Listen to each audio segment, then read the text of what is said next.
Welcome to Paved with Gold, the eating disorder recovery podcast. My name is Ash, my pronouns are she, her, and I am joined by my lovely co-host, Callie Ann. Hey Ash, how we going? I'm good, how are you? I am good as well. I'm super excited to be here. This has been such a long time coming and I'm so excited. My pronouns is also she, her, just to get that out of the way. And yeah, hi. Hi, we've been wanting to do this for so long. It's super exciting. It's finally here. Have I mentioned I'm excited? I think we touched on a little bit. Okay, all right. So I don't need to say it again. Okay, cool. Of course, we're joining each other virtually because we're not in the same state anymore, which is rude. No. You moved away, but that's fine. Sunnier, Yeah, beach. it's currently torrential rain right now, so I'm hoping that none of that comes in the background of the recording, but we'll see how we go. You can just drop into a meditation or something with it. It's fine. That's true. Yeah, we always need a little bit of mindfulness moments, don't we? Oh, please. Before we get started, I would like to first acknowledge the traditional landowners on which Callie and I are recording and extend the same respect to the traditional custodians of the lands from which you are all listening. Sovereignty was never ceded. It always was, always will be Aboriginal land. So I'm super excited because we've been talking about starting a podcast for quite a while now, but it's been a long time coming and it's finally happening. We're recording the pilot, if you will.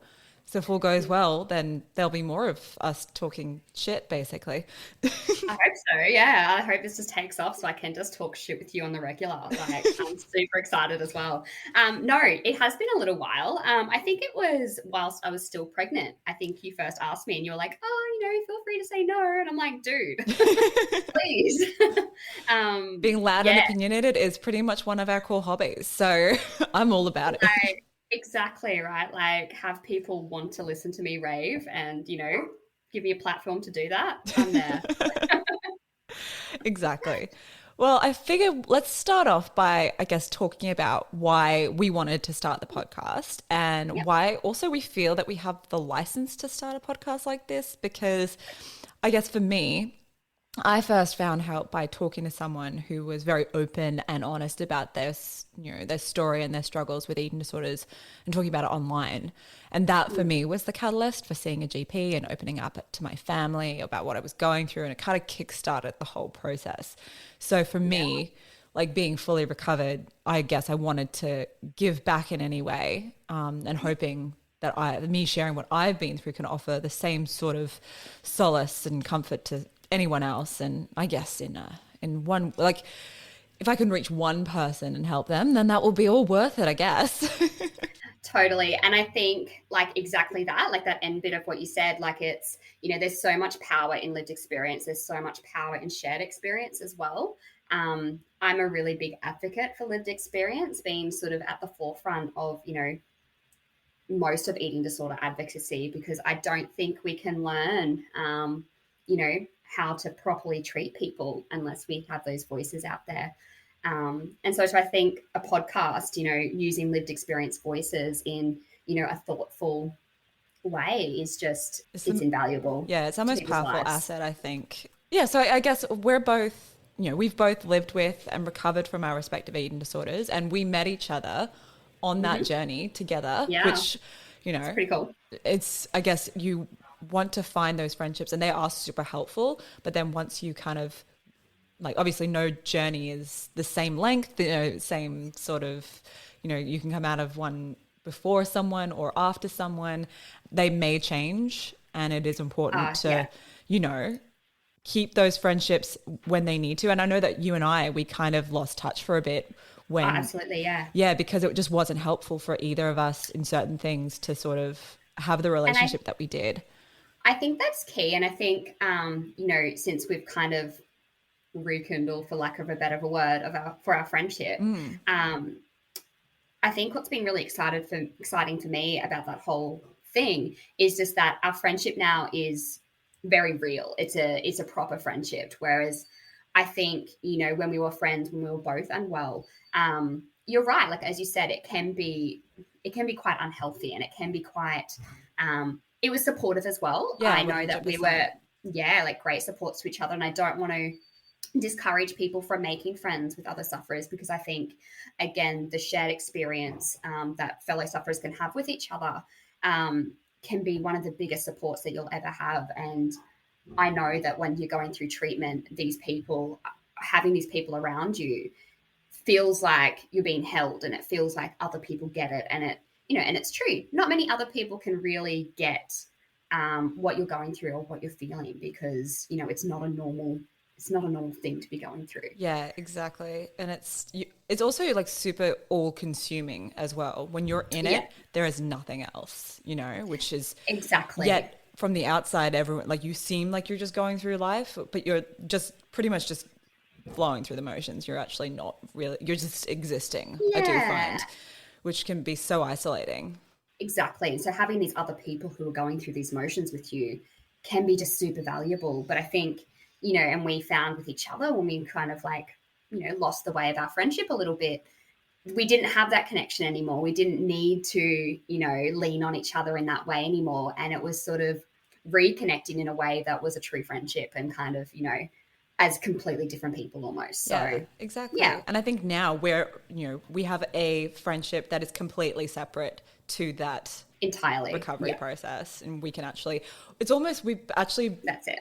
We started a friendship, and we like learned about each other, of like who we really were, which was really awesome. Yeah, so exactly. I love it when I transition myself into a nice little segue. I want to talk about, who are we? Like, tell me, Callie, who are you? Like, give the listeners an idea of who you are, and what's your deal?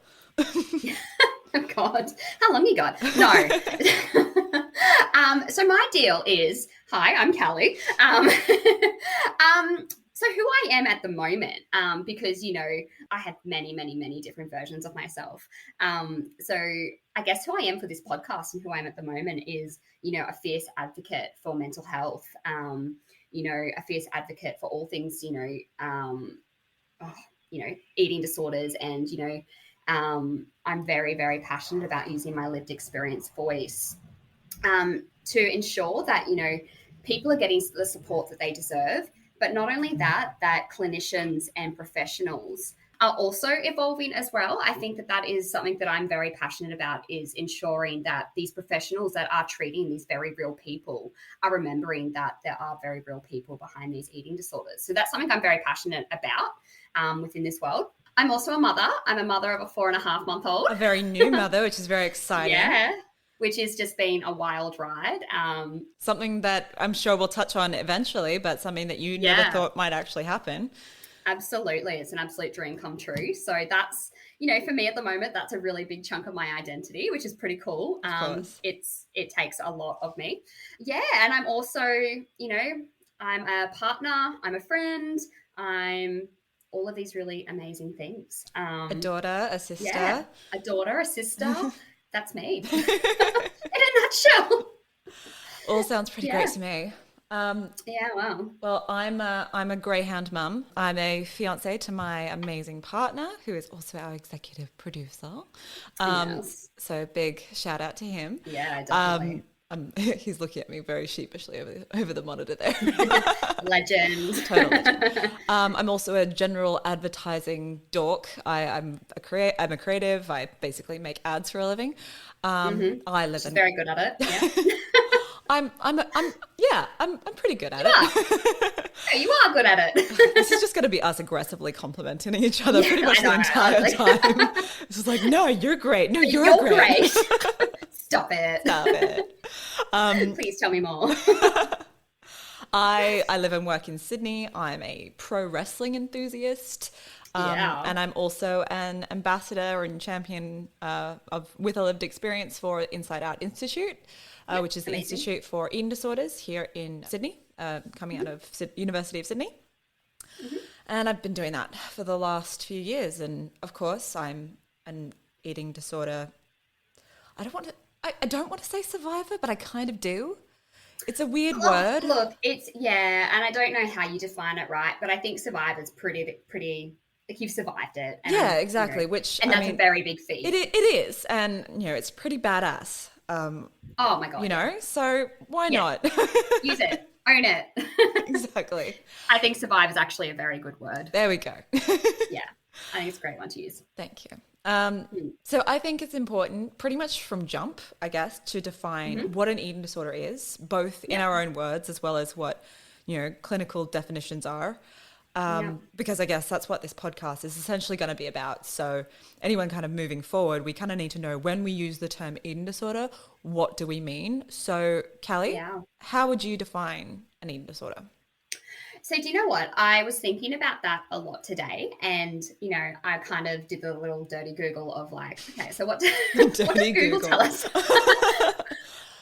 All right, cool. Google We've knows got our all. first slogan for a potential t-shirt. Dirty Google. Dirty Google. I'm totally joking. That would be Well, a it's terrible like, come shirt. on, tell me you haven't done that in exams. Just like quickly Google something. Mm-hmm. Anyway, thank you, online learning.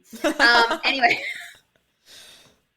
It's all a sham. so it makes it so much easier. Anyway, my degree is very valid. So I did the dirty Google today, and do you know what? The actual kind of what I was finding online, I know what an eating disorder is for myself, but what I was finding online really is kind of in line with, my thoughts on it.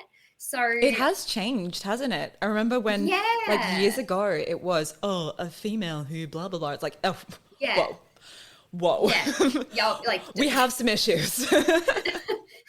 just stop at female. Exactly. So what I found online, and I'm sure you probably found a very similar thing. So I guess like the official definition, I'm sure there's many, but what I found was a behavioral condition characterized by severe and persistent disturbance in eating behaviors and associated with distressing thoughts and emotions. And I was like, yeah, that's kind of what it is. Callie approved. I was like, I like that. And, it's very rare that I find something that defines something within the eating disorder world that I'm like, I like that. I always usually have an issue with everything. Oh, look, in the world of diagnoses and eating and wellness, there is a lot. DSM-5. There's a lot to disagree with. Exactly. But I think for me, that kind of really depicts it because, at the end of the day, this is kind of an illness in the mind, right? Mm-hmm. And, it can, not always, but it can then filtrate down into the body and, present with physical symptoms.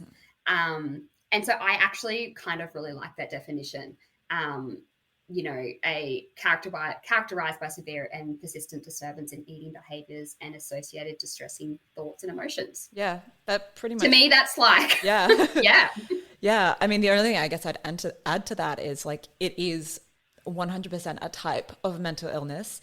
It's not a choice nor a lifestyle, as we used to hear all about. And it is often sort of characterized. It's like, no, this is by no means a choice something you willingly enter into. I'm not sure why anyone would choose it, but anyway. Exactly. But it's also, and it's not just like, it's all about, changes in behaviors and sort of, distorted thoughts and attitudes to food, eating, weight, exercise, and or body shape, combination of all of them or none of them, those kind of things. Yep.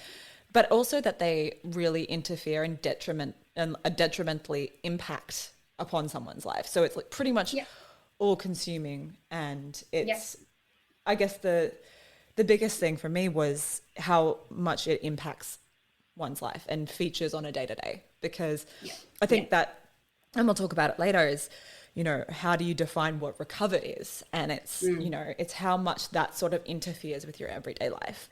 So I think it's also really important to say that, eating disorders do have the highest mortality rate of any other mental illness, due to, and not exclusive to, the physical toll that they take on the body, but also the mental toll as well. And it's just, they should be taken extremely seriously, because they are. And I think oftentimes it's presented as, there's still so many misconceptions about eating disorders. And that's another reason why I wanted to do this podcast, is to break down don't get me wrong. We have come like so far, but there's definitely still some work to be done.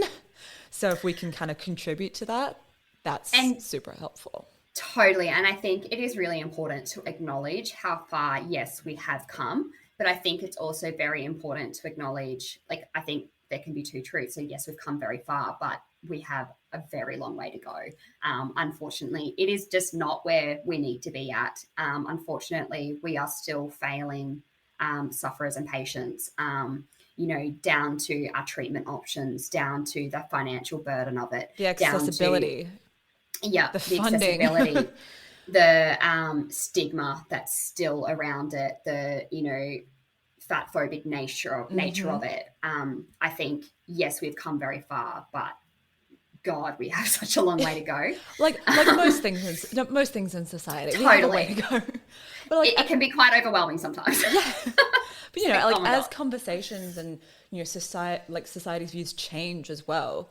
So like we're talking about just also understanding, the role that eating disorders, the role intersectionality plays in eating disorders, and how one person with a whole bunch of different sort of, life, I guess, like characteristics or identifiers will, like, how that will vary from person to person and their accessibility to treatment or how they are treated in treatment, those kind of things. It's so complex, and I mean, there really shouldn't, it's really hard to, obviously everybody's treatment is different and recovery journey is different, but a lot of the time the diagnostic criteria is exactly the same for everyone, and it really shouldn't be. It kind of should be treated on a sort of case-by-case basis. But of course that's so hard, especially in medicine and, and in health. It's, Totally.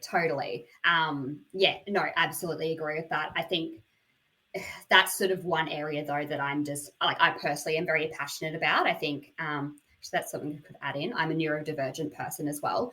So I think for myself, witnessing kind of like how treatment is conducted and how, all of this, how, the diagnostic criteria is just very much like straighty 180, like, you follow this, otherwise, you don't fit in this mold, then, you're difficult to treat. And we're definitely going to do an entire episode on this, I'm sure. But can you just, in your own words, I guess, explain what a neurodivergent patient is? Yeah, because totally. when you first told me, I'm like, yeah, totally. And I'm like, Google, what's that? Dirty Google. Like, what is that? Dirty Google. But then I also just kind of, I definitely like this. Yeah, we can Google it all we want, but I do want to hear from, an actual lived experience, right? Exactly. Right? It's almost like we're there's a point to this podcast. Exactly, right? Yeah. So neurodivergency, for me, and like I think for both of us, we can only ever really speak from our own experiences and from ourselves. So as a neurodivergent person, basically, to put it like very layman terms, my brain just doesn't work the same as other people's brains do. As a neurotypical person, a normal person's brain does. She was using air quotes. Sorry, that, air by quotes. the way, because we don't like the word normal. We don't know. We what don't normal like is. the term normal here. But yes, I acknowledge your air quotes. And thank you. Nobody can see what you're doing, Callie. I can. I so talk it's with fine. my hands. Thank you. Makes me feel so nice. Anyway, so yes, so essentially, my brain just does not work the same as, I guess, people who are not neurodivergent brains work, which kind of means within eating disorder treatment, we know that there is a very large population of neurodivergence people who have an eating disorder. And, these people are usually classified as the too hard basket and the, chronic and enduring because, we've tried everything on them and it just doesn't work. And it's like, okay, well, let's have a look at why this doesn't work. It's because you're trying to expect this person with a brain that doesn't quite work the way you want it to work. Square peg in a round hole kind of thing. Exactly right. So to follow this treatment model, that is never going to work for them because their brain just does not work that way. Go figure. Weird, right? Yeah. And, and I don't think it's just isolated to a neurodivergent person either. I think everybody has a brain that, will work different to the person next to them. Yeah. But I think the difference is for a neurodivergent person is that the world kind of isn't made for them. Our processes in the world isn't kind of made for them to live life easily. So everything is just hard, essentially. Oh, don't I Yeah. love that? It's Which, of really course, fun. when something is really difficult, like recovering from an eating disorder, you're just Yeah. making it extrally hard. That's not a word. Extra Extra, hard. extra, extrally. I like that word though. We'll use that. Yeah. Um, On that yeah, exactly note, right. though, Mm, obviously we will acknowledge now that mm, there are a bunch of different types of eating disorders. Like yeah, there are so many. many. Obviously, like the ones that probably most people would be familiar with, which is anorexia nervosa, bulimia Mhm. nervosa, binge eating disorder, Yep. moving through to restrictive eating and other ones which I'm not discounting that they're not common. I'm just Yep. You can't name them you all, can't is name what them you. all because Yeah. there are a Yeah. lot. Yeah. But when we're like for this podcast, I'm Hmm. like, I don't think that we're really interested in any specific diagnosis or the differences between the types of eating disorders because Yep. as we both know, we can weave in and out of different types, different sort of behaviors that are, and characteristics of multiple eating disorders throughout Yep. treatment because Yeah. your eating disorders like to try and outsmart you, which again, we'll get into. No. So, and like people might be diagnosed with one or two different types throughout their recovery journey. Yeah. Yeah. So for me, and I'm sure you'll agree, is I would much prefer to just talk about disordered eating and eating disorders Yeah. as a whole because Yeah. like obviously the symptoms are going to vary, but I Yeah. don't really feel it's helpful, especially from a recovery perspective, to segment I the type agree. of Yeah. eating disorders because that is also a big thing of people like I remember there was, there's certain shame attached to some eating disorders, but not others. And some Hmm. are sort of seen as, more appealing than That others, better, or which is yeah. so fucked up, pardon my French. I But mean, it's yeah, just, oh, it's yeah. so, yeah, But also we see that in treatment as well, don't we? exactly. And yeah, So yeah. I mean, pretty much eating disorders, they start in the mind and manifest themselves in the body. yeah, And they all stem from an unhealthy and disordered relationship with food, with eating, and with body image. yeah, But ultimately, they are very rarely about food, which again, we will get into.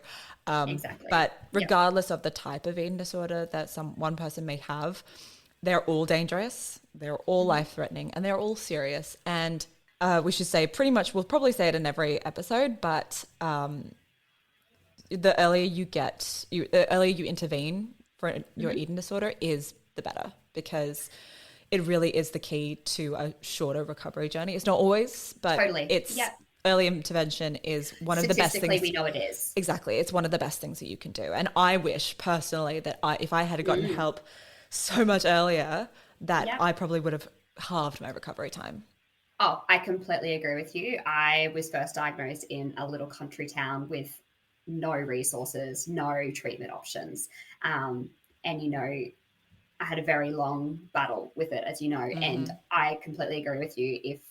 I feel like if intervention had happened all the way back then you can only speculate. You Exactly. don't know, but statistics do show us that potentially that journey could have been a lot shorter. Yeah. And I think that's the goal with you know what should be the goal with all treatment, right? Exactly. Um, and with us kind of speaking to this and creating this podcast and creating awareness and advocacy and all of that, that's the goal, right? Yeah, it's exactly. Is to it's to pretty much try and nip it in the bud as soon as you start to notice those really yeah, destructive feelings and, yeah, your relationships with food. Because if I, again, like if I got help as soon as I started to realize that I had a problem, I, yeah, I probably wouldn't have even been formally diagnosed, absolutely, yep, which is absolutely, just yep.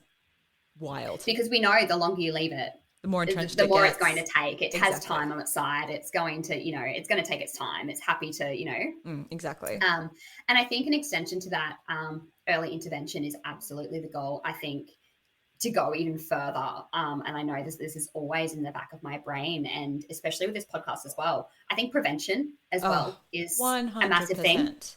Yeah, because if we can prevent and teach people what the signs are, and you know just create awareness in general for people to not exasperate people's body image issues or exasperate their eating issues, then we can prevent it from happening. And that's a very, ideal world scenario, but Topple diet culture, destroy it. oh my God, can we please? Like, Just I don't know what we need to do. eliminate that, it. like, we just put it in the fire and burn it to the ground. Please. Honestly. Exactly. But I also do want to make it like super clear that this podcast isn't just for people who live with eating disorders. But I think we both want to make sure that this covers people who do have a disordered relationship with food, who may or may not meet the diagnostic criteria, again, air quotes happening, because that doesn't mean that you're, not sick enough, or it doesn't mean that you're not worthy of any kind of help, because that is so not true. But I think we also want this to be a resource for clinicians, for carers, for family members, friends, or pretty much just anyone who wants to know more about the topic and just sort of just debunk the general public. Exactly. Debunk what sort of misconceptions that you might have about eating disorders, and who better to talk about that than people who've actually gone through it. And because, as you said, we want to burn diet culture to the ground, and diet culture affects everybody. It does. Society, like, it affects everybody. So if anybody can get like any tiny little bit of like, or I didn't know that, or, okay, so I might, amazing. If anything, if the only thing that anyone can take out of this is that cauliflower rice is not rice, then I think we're doing a good job. Again, future episode. Oh my God, don't even. Oh. Don't piss me off already. We just make an episode for that. Don't do it right now. Exactly. We've got more important things to talk about. Oh God, don't get me on a rant already. I want to kind of touch on pretty much what will eventually become a sort of stock standard throughout the series, but sort of a sort of blanket trigger warning for the whole series. Obviously, this podcast about eating disorders, so there may be topics, some conversations, and some things that we discuss that may be potentially triggering to some people.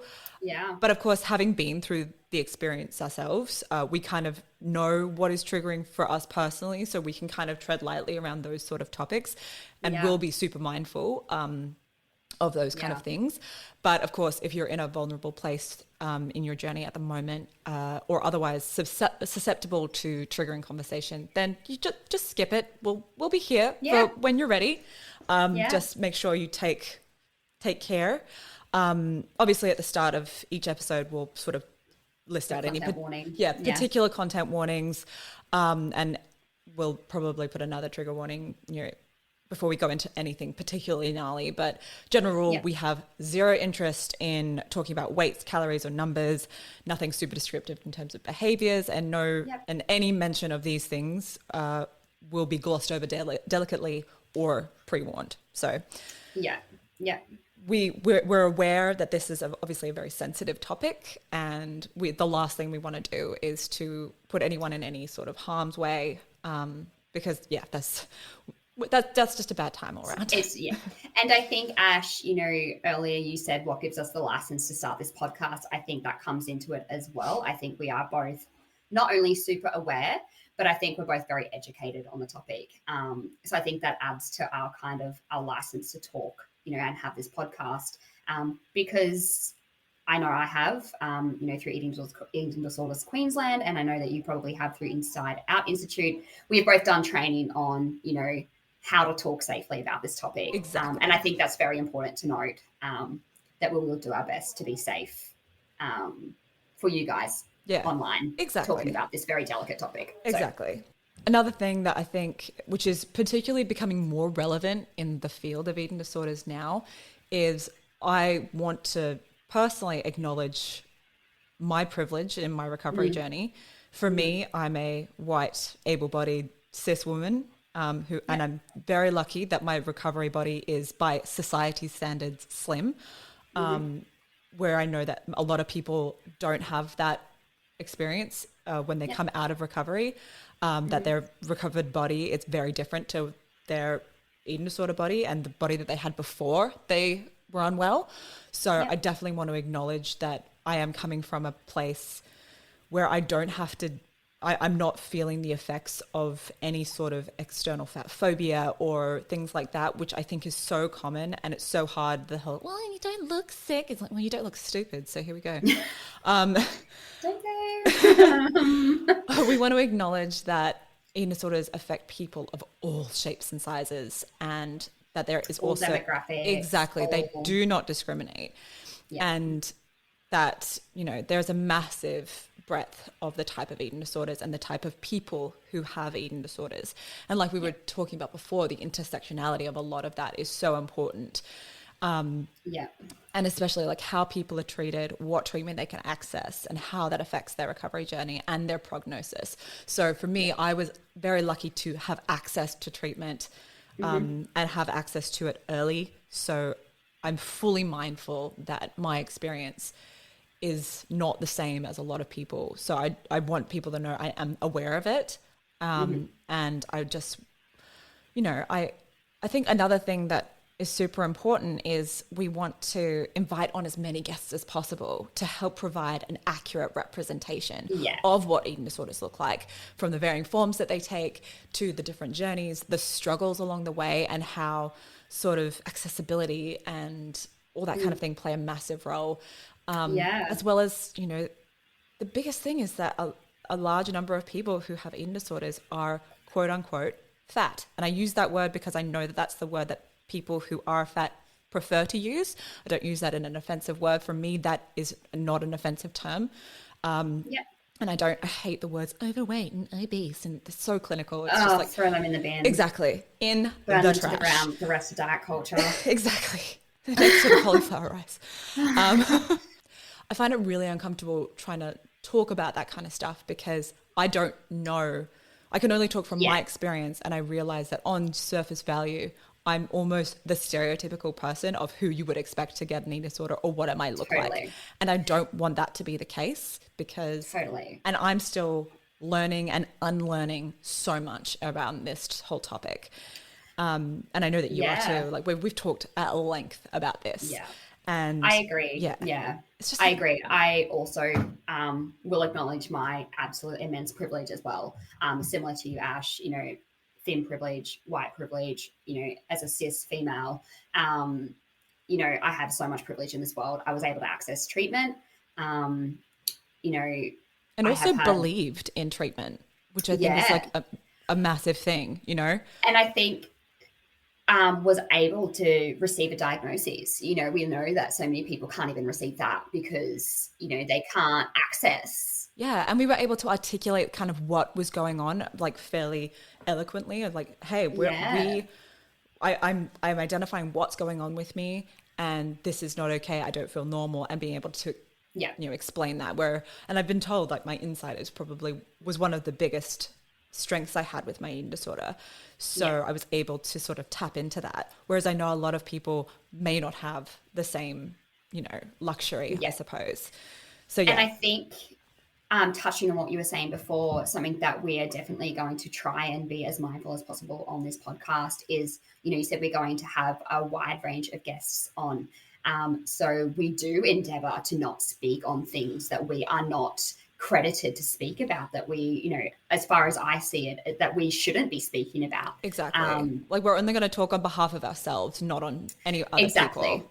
And I don't, because like we can't, you know, right? Like we cannot speak for anybody else. We cannot speak for any other group of people. So we are going to do our best to get a range of guests that can speak in those areas, that can, you know, nobody is ever going to represent everybody, but I think we have some really cool guests that hopefully will come on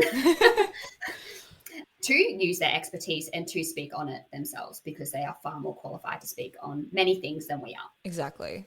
And I think, you know, it's all about helping educate ourselves. And, you know, if we make mistakes, please call us out on it, because we're still learning. Yeah, that's how you learn, right? Exactly. When you know better, you do better. And that's something that I have always lived by. You can't, you know, unless you know, you don't know. Exactly. So we've talked a lot about what eating disorders are, but I think, and we also have mentioned a few times that, we are both recovered and consider ourselves recovered. So why don't we talk a little bit about what that actually means? Because I think, since we're defining from the get-go, we don't want to make sure there's any misconceptions, because I had, not to sort of steal the conversation one way. Go for it. I had an incident recently with a friend of mine. They were saying, when you talk about the word recovered, what I don't actually know if I even believe that as a word, because I still have things that sort of linger in the back of my mind. And I 100% agree. For me, being recovered doesn't mean you never have those thoughts ever again. It doesn't mean that you will eliminate every single trigger in your entire life and that you're 100% back to normal, air quotes. It is, Amen. That I do not consider, that to be part of the recovered definition. So tell me, what do you consider to be recovered from an eating disorder? So look, I entirely agree with that. So I think again, I did the dirty Google.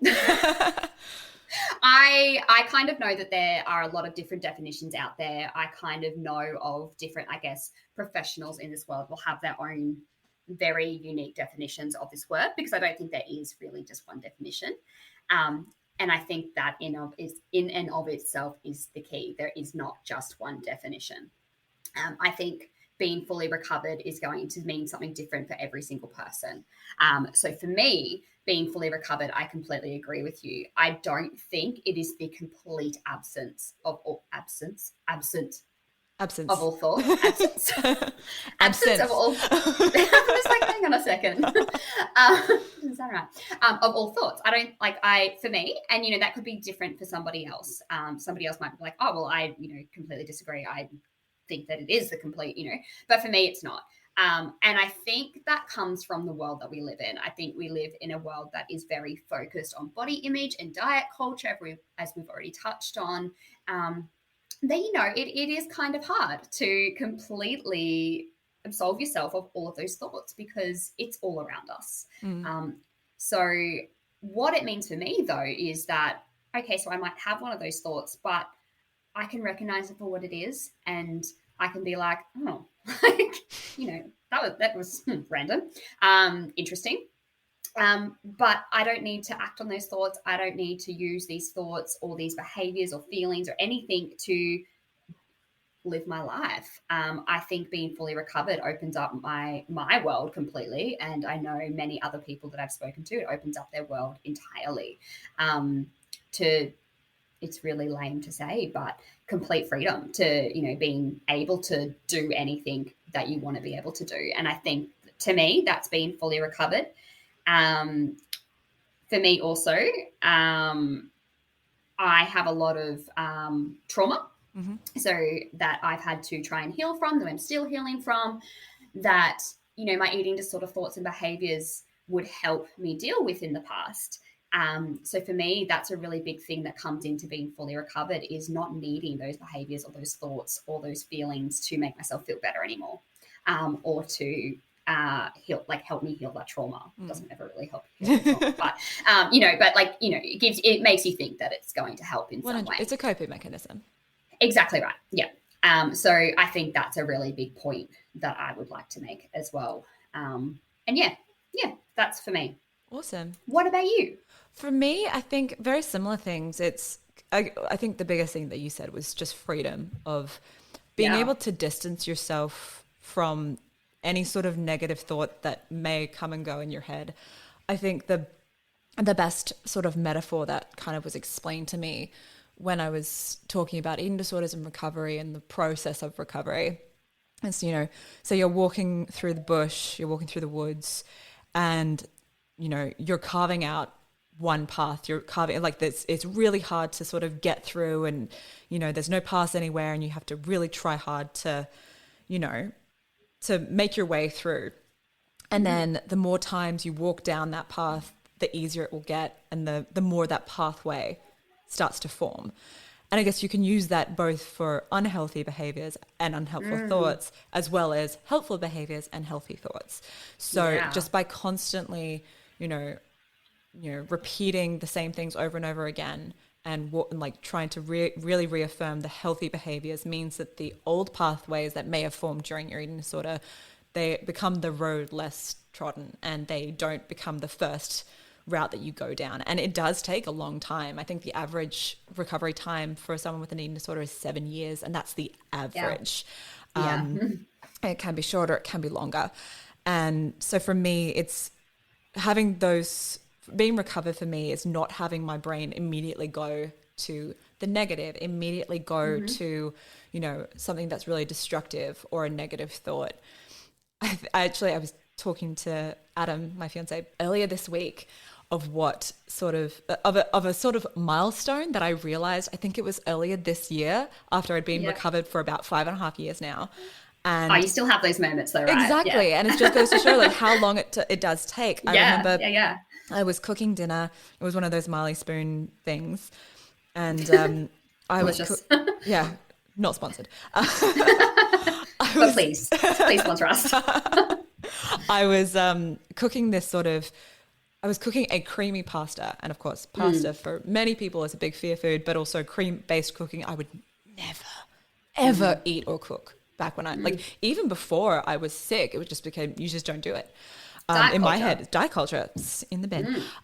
So I remember I was cooking and then started eating this food, which was delicious.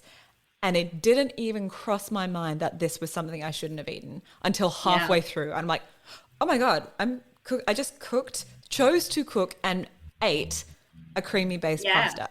And that had not happened in a very long time, if ever.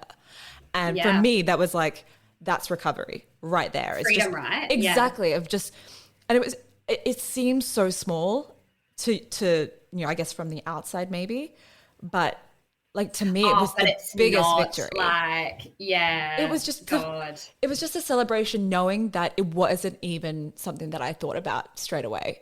And isn't it wild because you do spend so long within your eating disorder, just like, just demonizing every tiny, demonizing like every tiny little thing. And it's just like, to just all of a sudden, not all of a sudden, but to be doing something and be like, but yeah, it actually was like all of a sudden I just found myself I didn't even associate it with one of like the two things.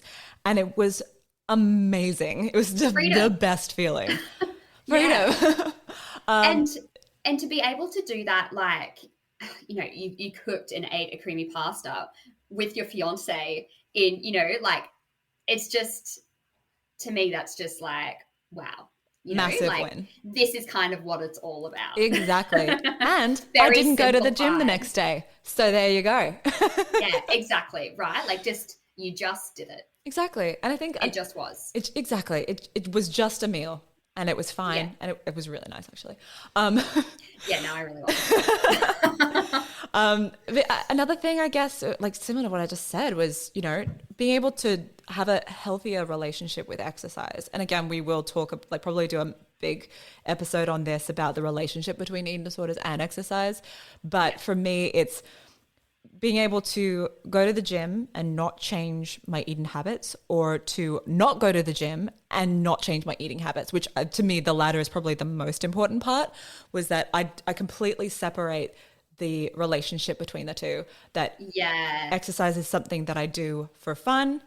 Eating is something I also do for fun, and I eat it to, you know, just because we need to. And isn't that incredible? Because spoilers, we need to eat to live. No, what? But isn't that incredible though, right? So like similarly, I do CrossFit weightlifting. Yeah, no, you're one of them. We all know. Yeah, I'm sorry. One of those cult members. Anyway. Not sponsored. No. Definitely not sponsored. I mean, I have issues with some of the CrossFit ethos. I just like to do it. So definitely not sponsored. Which is the way it should be. No, but like, it's amazing for me, I guess, my relationship with that, and then my relationship with food and how that all comes into play. You know, so they have like CrossFit competitions where it's like, you know, a day or two of these insane days of just, you know, working out and, you know, competing against other people. And it's like, the amount I have to fuel myself for these competitions is just like out of this world. And I just remember, I was doing one time and I was, smashing down a bag of lollies or something. And I was just like, oh my God, diet culture would just be like scoffing at me right now because you do not eat lollies. Like, this is just like, you don't do this and then exercise, because I'm just completely destroying the purpose of exercising. Like, it's just, and I think that's just really amazing for us to be on the other side and to be able to do these things that we genuinely love to do. Mm-hmm. And, I always like to come back a little bit on the topic of exercise and be like, not everybody, because I just think that there's such this, like, I don't know, image in eating disorder recovery that everybody comes to the other side and loves to exercise. And, we see these, influencers who have recovered from their eating disorders, inverted commas, and are addicted to exercise, essentially. But, love to exercise and become personal trainers. And exactly right.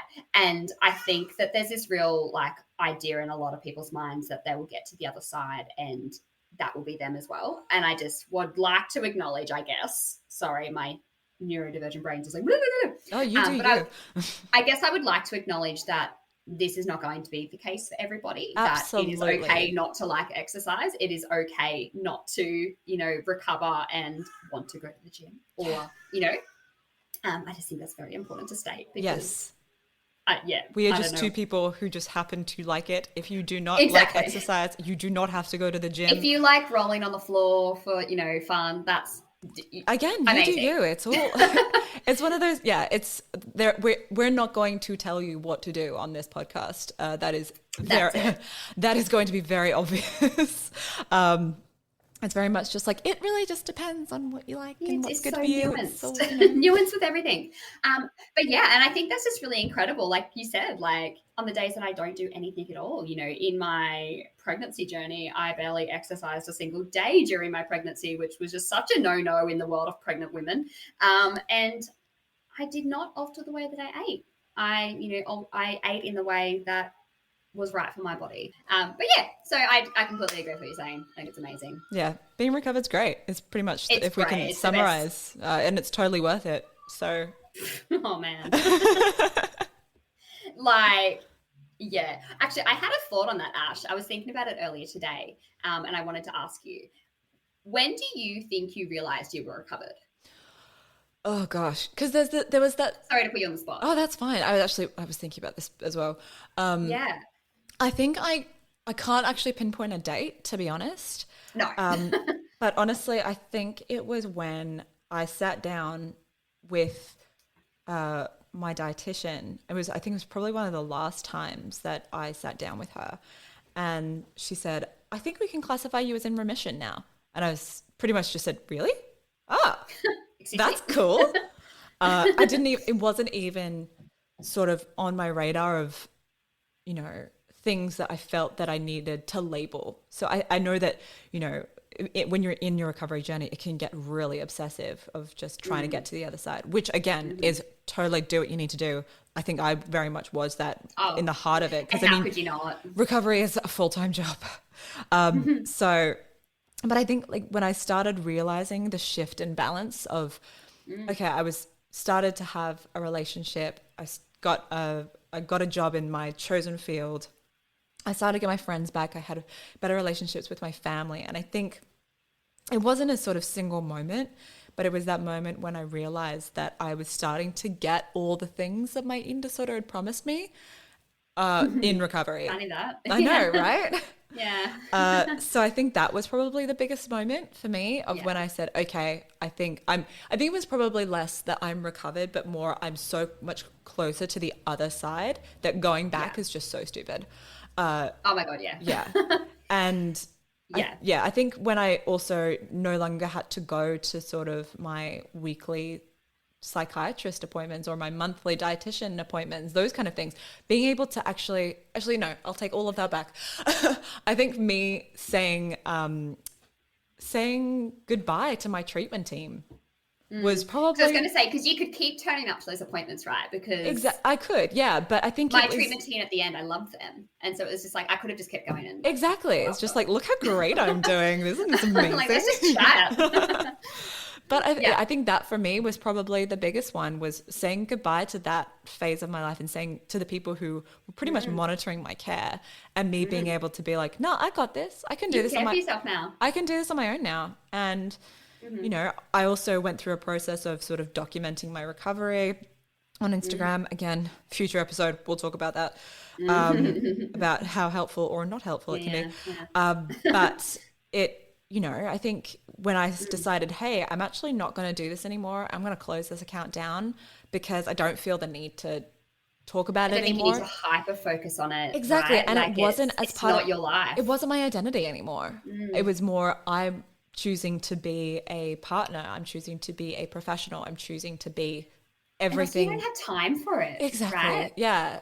And I think that was probably, again, I couldn't tell you when it was, but No, yeah, like it was those moments that I think was the biggest turning yeah, point of when I realized that something had shifted and that I was more to the recovered side or remission yeah, side than I was the in recovery stage. yeah, But what about yeah. you? I guess it's probably very similar, right? Like I always say that I accidentally started recovering because I just got so tired of, trying to keep this thing happy all the You time get because sick and it tired was of being sick and tired. and it was never happy, right? And it told me to do something, and then that thing would change 2 seconds later, and then that thing would change, and then it would want more. So I always just say, like, I sort of accidentally started recovering when I remember just being like, I'm so sick of this. Like, it's just like, what, like, is this? Yeah. And I just started doing what my treatment team wanted me to do. And funnily enough, they're really good at what they do. And when I started doing exactly what they told me to do, I began recovering. And for me, I know it's so weird. It's almost like they're very educated. I was totally, like the first person, that had ever come through their doors that had been, anyway, sarcasm. But yeah, similar. Like, so I was seeing my psychologist weekly, dietitian. Those appointments started to drop off. I remember her saying to me, like, these kind of appointments are kind of useless now because you're really starting to be able to take your own initiative into, the food that you eat, and you're beginning to be able to be a lot more free with it. But with my psychologist, same thing. I remember her saying to me, "So next week might be our last appointment, Callie," and I was like, "Oh, oh, really?" And I was like, so I loved her. Like I like will not hide that I wish she could be my friend. And I just remember being like, oh, but I really like coming and just catching up with you. And she'd be like, but we're not.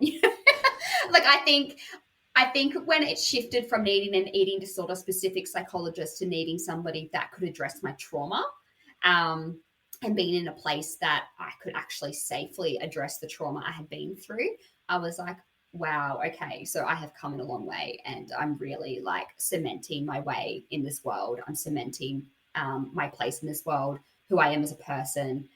I think as well, I really, like you said, I started making friends again. I started, saying yes to things and doing things. And, I met my partner and, Shout out to God, Drew. shout out to Drew. He's in the bathroom bathing my daughter, and I can hear her blowing raspberries at him. So I'm sure he's having a ball. Um, Wholesome AF. it's very cute. But yeah, like, I remember when we started dating, I think our first 3 dates was in and out, and I said yes to every single one of them, and to one of them, and that was just so freeing. It was just so open, and it was just so magical. And I think I could go on forever about it, but I also traveled overseas, and I think I one of the remember.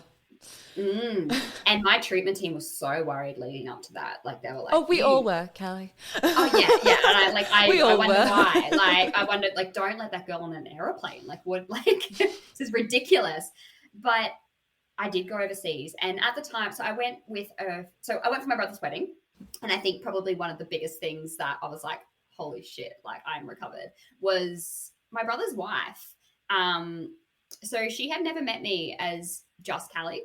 I had always had an eating disorder when I've known her. And so I got to go to their wedding, and my brother said to me after the wedding, thanks for coming. Like, thanks. I'm like stoked to have Callie here. And I was like, oh yeah, no, it's fine. He's like, no, no, like I'm stoked to have Callie here, like my sister, not this other person. And I was like, oh. And then she turned to me, she's like, yeah, it was really nice to meet you. And I was like, Oh, okay. I'm grinning like a Cheshire cat. That's so wholesome. Yeah. But it is, it's so true. It's just, I mean, Yeah. I did see the photos of you at the wedding, and you were, and they use this, everyone uses this term like so flippantly, but you were glowing. I You was though. you were just like, you could just see the happiness just radiating from you. And I Yeah. hadn't seen that, Callie, ever. And I think the first time I spoke to you after, a very long time of us not speaking, Mm. I think I remember you, like, we just got talking and we were just talking. And I think I remember you saying to me, wow, it's really nice to speak to Callie. Yeah. Like, it's nice to speak to this person. Yeah. And I was like, holy shit. It's like, hi, nice to meet you, kind of, because I'm meeting you Yeah, for the well, we first had time, never sort known of. each other, like, as not eating disorders, essentially. Exactly. So it was really cool. Yeah. Yeah. Oh, But yeah, oh, how far we've come. I'm so proud of I us. know. And like, we will go into sort of, we'll have dedicated episodes Yeah. of both you and I talking about our individual journeys, which I think is so important because, not just so that we can sort of share our So you know experiences, who and we are. that helps, but Yeah. also, I guess, the varying natures of our journey as well. Yeah. But, Yeah. I hope like that can kind of give, all the people listening a sort of idea. I half forget that we're recording a podcast. It's like, oh, I'm just chatting to Callie. It's great. It's so nice. Yeah, but it just gives people listening and sort of an idea of where we've come from and where we're at now, I think. And the sort of, Yeah. there are definitely people out there who have recovered from eating disorders who just don't feel that they want to sort of relive it Yeah. all again, which is totally valid and totally Absolutely. understandable. And they just they just want to distance themselves from And that that part is of their life. so It's like so valid. okay. Like I completely understand that. Yeah. I think Yeah. you and I, like, and I think for you and I, I'm glad that we're doing this together because I think that you and I can sort of support each other again while going through this, because I'm sure Yeah. that there might be times like just sort of reliving a lot of it. It can be sort of really sort of traumatic to think about. I still have Totally, moments where yeah. I get sort of flashbacks that I feel absolutely dreadful when I sort of just relive a whole bunch of Yeah. things, because it was sort of, Brings quite up a lot. yeah, Yeah. it brings up a lot. But I want to sort of show that we are in a great place, both you and I, Yeah. and that we do want to share all of that kind of stuff with everybody. And Yeah. yeah, I think, which kind of also leads me into the next sort of section, which we will obviously make sure that we list any helplines and information and resources Yeah. at the end of each episode and also in the Yeah. show notes. But given it's the first episode, I do want to give sort of a longer rundown of where you can get help, regardless of where you're at on your recovery journey. Obviously, we're recording this in Australia, so a lot of the resources will be geared to us. But I do have a few resources for people who aren't in Australia, which of course we'll add to if anyone wants to let us know Yeah, of if they wanna- yeah. any resources that they Have we got found an helpful. email or something? Yeah, we'll plug all those. Yeah. Exactly. But if you or anyone you know is struggling with an eating disorder, or you are worried that you have or are beginning to have a destructive relationship with food, please seek help as soon as you can. If you are in Australia, resources can be found at insideoutinstitute.org.au or through the Butterfly Foundation at butterfly.org.au or by calling 1-800-334-673. All of those resources, you can be completely confidential. You can contact Lifeline on 13 11 14 or the Suicide Callback Service on 1300 659 467. But of course, if you or someone you know is in crisis or needs help now, please call 000. For any listeners in the UK, you can find help at beateatingdisorders.co.uk, including helplines and one-to-one web chats for people in England, Scotland, Wales, and Northern Ireland. And if you're in the UK and are in crisis and need help now, please call 999 or 112. And for our US listeners, please contact nationaleatingdisorderassociation.org, or if you're in crisis and need help now, please call 911. Yeah. Of course, there are obviously going to be more countries with more resources available. So all of that will be on our website, and we'll be continuing to add to that list. And all of the links will be found in the show notes. Amazing. Of course, never be afraid or ashamed to seek help or ask for it, because resources and help is there, and you deserve recovery, and you don't deserve to, live with an eating disorder, because they're not fun. So lastly, sort of wrapping up the section, I kind of want to talk about why the podcast is called Paved with Gold, because it's kind of a weird name. And we went back and forth with a few names. We did, yeah. But I can't even remember what they were now. They were all shit compared to this. I mean, clearly, because we've settled on this one. Exactly. Or we just stopped finding new names. Or we're just like, nothing, like let's just roll with it now. So we really liked the Japanese theory and art form called kintsugi, which is the art of repairing broken, chipped or cracked pottery with gold and liquid gold. And it's the idea that helps, it's the idea of it being that it highlights the breakages and repair as opposed to disguising them or hiding them. And I guess for you and I, we've talked about this, it's a really great metaphor for, I think, what we ultimately go through in recovery. It makes us stronger, and I couldn't really think of a better metaphor, really. And we're here talking about our experiences, and it's definitely shaped us and who we are today. And it's definitely brought strength to us. So, and I think as well, like, it brings an element of, not being ashamed. Exactly. And breaking the stigma. Like, we're talking about it. I don't shy away from the fact that I've lived through it and come out the other side. And, if more people talked about it, and whenever I do talk about it, people are saying, oh yeah, I had a friend or a family member or something. They're so common, and it's so terrible that it's so common. Yeah. And, shame breeds in silence. It does. So if we can, use our experiences and use what we've been through to, break through that silence a little bit, paving it with gold, then I think that amazing. I think that can be really, really beneficial to a lot of people, hopefully. Yeah, exactly. So I would like to end each podcast by us reflecting on recovery and what it has brought to us and enabled us to do. So obviously we've got a few episodes, so we can talk at length about, there's so many things. So it's a good thing that we can just talk about one thing each episode. But what is something that recovery gave you? I think for me, I'm going to be super obvious and, a really big one for me, because, I can hear my daughter playing in the bath, and I can hear my partner bathing my daughter, I suppose. So I think one of the biggest things that recovery has brought me is love. It's brought love into my life. It's allowed me to accept love into my life. And that's something that has completely changed me. I was recovered, and then when all of that love just kept infiltrating everything, in my life, it's just completely, made every single part of shitty thing I've been through completely worth it. When, I had my two best friends living in my house, and, I get to cuddle them and love them, and they love me. So, well, I mean, that is super lame, but the most lamest part is I had the exact same answer. Stop it. I literally said, for me, it gave me the ability to love again. We're so lame.